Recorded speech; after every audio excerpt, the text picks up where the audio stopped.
Code and Regulation Committee meets Monday to discuss a proposed ordinance from Councilmember Mark Bonney limiting the amount of dogs in one household. 23 News reporter Sydney Stoffregan talks to an animal expert who says this will put the lives of impounded dogs on the line. With the safety of our four-legged friends at the top of council members' minds Monday night, the committee agrees to lay over any decision until changes are made to the proposal.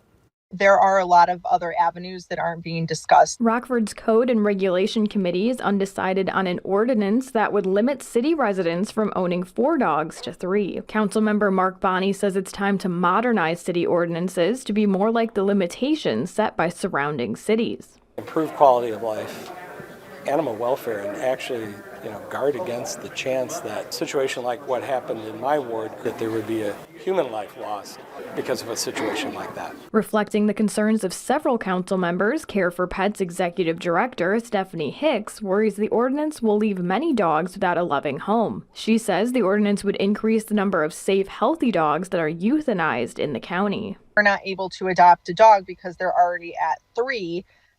All that does is create more capacity issues at animal services. So whether people are surrendering because they can't rehome or they can't adopt them out because they're already at capacity. Bonney agrees with Councilmember Tim Durkee's proposal to further discuss permits that would allow proven responsible dog owners to own more than 3 dogs. Bonney says any decision made is to improve the quality of life for residents and their four-legged friends. If you have this problem in your neighborhood, you don't need to be convinced. Nobody's taking that 4th dog away from you. Those dogs can live out their lives with you.